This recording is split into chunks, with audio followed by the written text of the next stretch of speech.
दोस्तों आज हम स्टार्ट करेंगे हिंदी के है ना कुछ टॉपिक्स को। तो आज हम देखेंगे हिंदी का विकास कैसे हुआ है। तो जैसे कि आप देख ही रहे हैं कि वैश्विक स्तर पर कुल 13 प्रकार के क्या है भाषा परिवार है, जिसमें से 4 जो है वो भारत के क्षेत्र के अंतर्गत है।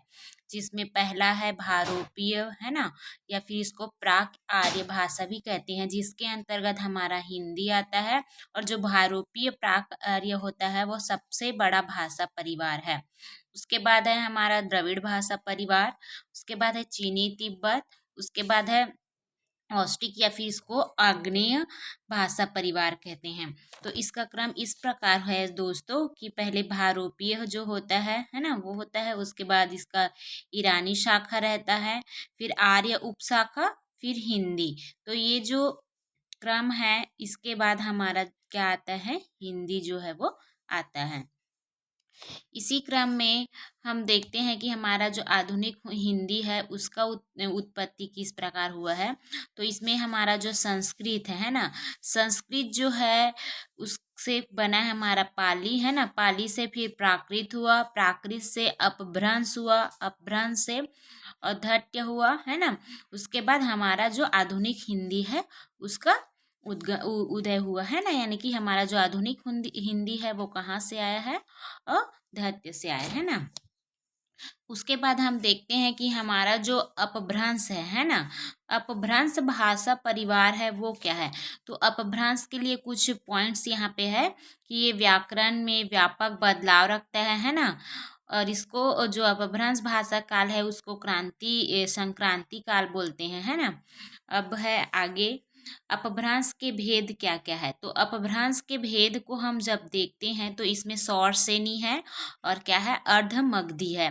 तो जो सौर श्रेणी है उसमें हमारा जो है वो पश्चिमी हिंदी आ जाता है, और जो अर्धमागधी है उसमें हमारा पूर्वी हिंदी आ जाता है।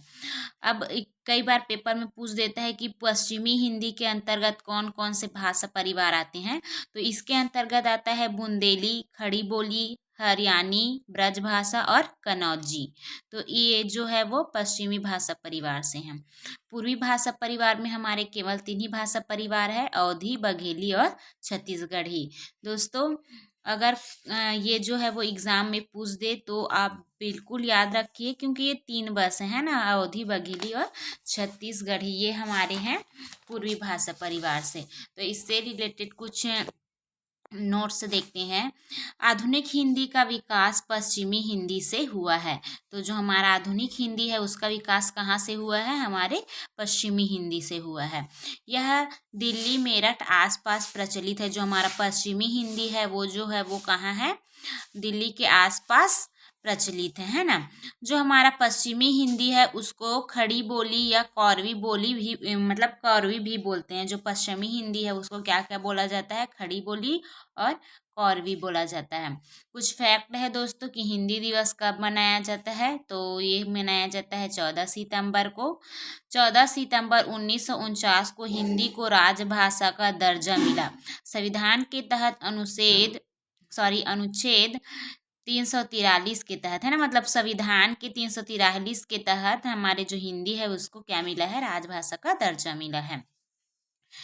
हिंदी राजभाषा है, राष्ट्रभाषा नहीं। तो ये हमारा नोट डाउन है कि हिंदी जो है वो हमारा राजभाषा है, राष्ट्रभाषा नहीं है। और विश्व देखो, हमारे भारत की बात करें तो हिंदी दिवस 14 सितंबर को मनाया जाता है और विश्व स्तर में 10 जनवरी को मनाया जाता है दोस्तों, ठीक है। अब देखते हैं कि जो हमारे जॉर्ज अब्राहम है ना, ग्रियर्सन है, उन्होंने हिंदी को कितने उपभागों में बांटा है।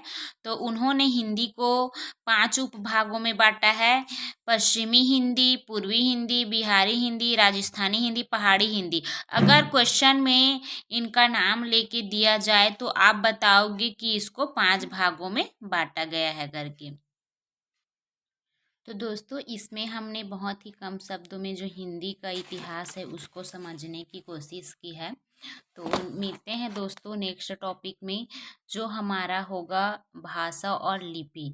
तो बने रहिए दोस्तों मेरे अगले वीडियो को देखने के लिए। प्लीज़ मेरे चैनल को लाइक करें, सब्सक्राइब करके रखें और बेल आइकन को प्रेस कर ले ताकि मेरा जो आने वाला वीडियो है वो उसकी जानकारी आपको मिल सके।